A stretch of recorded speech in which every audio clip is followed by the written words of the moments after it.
السلام عليكم ورحمة الله تعالى وبركاته. مرحبا بكم على قناة فاطمة العروسي. اليوم إن شاء الله غادي نوجد معكم واحد الوصفة فعالة، يعني معتمدة عندي منذ سنين، اللي هي اللفت. كنختار هاد اللفت الموفي. إلا بغيتو تدخلو حتى اللفت الحار ماشي مشكل، مهن هذا هو كباز يعني كقاعدة، وديروا معاه لفتة حارة ماشي مشكل. هنا كيف ما كتشوفوا راه هو نفسه، غير هادي دائري وهداك اسطواني. صافي كنقيها كيف ما كتشوفوا. دابا بغيت نجربها، بغيت نجربها معاكم، بغيت نشاركها معكم بما ان كيف ما كتشوفوا صوتي انا مزيره الرواح. وسيرتو ديك التزييره اللي كتكون الانسان تيكون مزير، سيرتو ملي كيدخل الفراش في الليل، يعني تما فين كتمجد ديك الكحبه. المهم هذه كتبقى معتمده عندي، يعني كنديرها بزاف. هي وصفات اخرى يعني كنحاول ما امكن نديرو هاد الوصفات الطبيعيه باش كنحافظوا على شويه المناعه ديالنا. وصافي هادي راه معروفة بأنه راه مزيانة الكحال سميتو المنزلات، المهم كاع المنزلة بصفة عامة. هنا كيف ما كتشوفوا كنحكها بحكاكة غليظة، ممكن تقطعوها مرصوات، مي هاد الطريقة كتبقى أسرع وكتعطي نتيجة أحسن. يعني كيطلق لينا عندنا الغرض بداك الماء ديال اللفت يطلق لينا أكثر. واللفت يكون طري، يكون عندنا اللفت يكون طري باش كيكون باقي محافظ على داك الماء ديالو. مي الا كان قديم تيكون ناشف، يعني ما كيعطيناش داك الماء الكافي اللي بغينا. وسمحوا لي على الصوت راني مجيفه.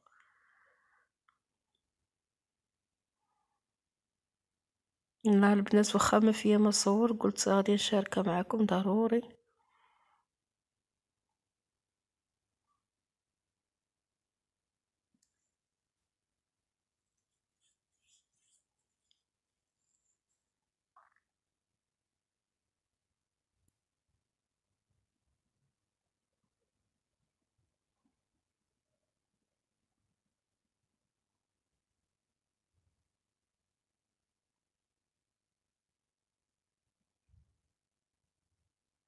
بالنسبه هاد الوصفه البنات ما تفوتش 24 ساعه، لان اللفت الا طال كيعطي واحد الرائحه غير مستحبه. يعني ما نفوتوش فيه 24 ساعه. بحال دابا قادينه في الصباح، الغد لي تاني في الصباح نقادو واحد اخر. هنا كنجيب اناء كيف ما كان، سواء قرعه ولا المهم شي حاجه تكون زجاجيه وتكون نقيه. حنا كنحاول نديرو في هاد البواط ديالي.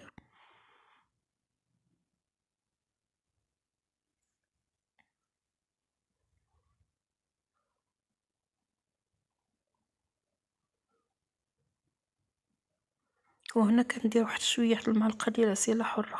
اللي ما عندوش العسل ممكن يضيف غير سكر سنيده. بحال هاد الكميه كديروا فيها 3 المعالق ديال السكر سنيده، وإلا حضر العسل يستحسن. يعني بحال كنخدموا جوج في واحد، لان نتوما عارفين المزايا ديال العسل بانه مضاد قوي، يعني وكينفع تا هو فهاد الوقيته ديال المنزلات، الحلاقه، الكحبه، بزاف د الحوايج. وان شاء الله غادي نشارك معكم شحال من وصفه كنديرها. انا بصراحه كنحاول ما يمكن نبعد على الدواء، يعني كندير غير هاد الوصفات هكا الطبيعيه. يعني الواحد قد ما حاول المناعه ديالو قد ما مزيان. صافي هنا راه غادي هو واخا تديرو بحال هكا راه كيولي عاود يهبط، يعني كيطلق الماء داك اللفت وصافي وكيتميلونجا لينا داك العسل مع، تخلط داك العسل مع اللفت كيطلق داك الماء ديالو. المهم هنا هادي صوبتها في الصباح، وفي العشية ان شاء الله نستعملها. يعني ما تفوتوش فيها البنات 24 ساعة. صافي وكنولي نديرو تاني نعاود وصفة واحد مرة اخرى الا، ونتمنى يا ربي يجيب الشفاء. صافي هنا كنغطيها وكنخليها جانبا غير في الكوزينة هكا دافية.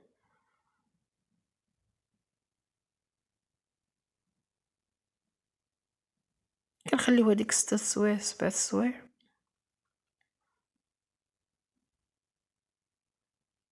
وهنا كيف ما كتشوفوا، هنا هي طلقات الامية ديالها.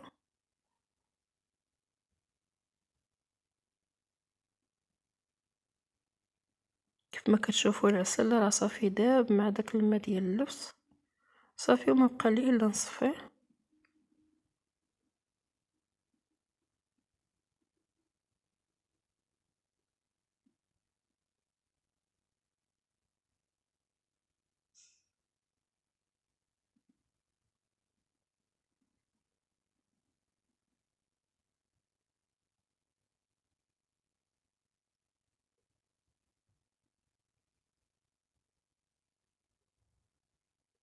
وصافي كيفما كتشوفوا كنبقى غير هكا نبرك بالمعلقه وراه كيهبط.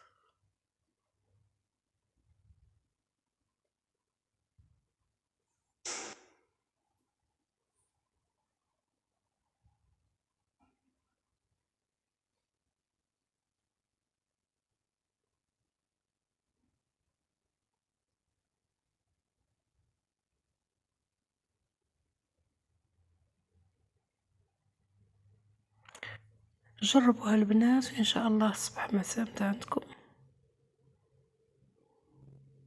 بما ان اللفته دي بقيتو طري ما شاء الله كيف ما كتشوفوا هذه هي الماء اللي حصلنا عليه يعني ممزوج بديك المعلقه ديال العسل.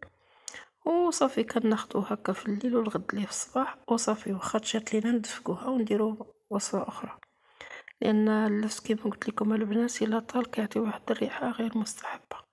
وكانت هذه الوصفه ديال اليوم ونتمنى الشفاء العاجل للجميع، والى فيديو قادم بحول الله. مع السلامه.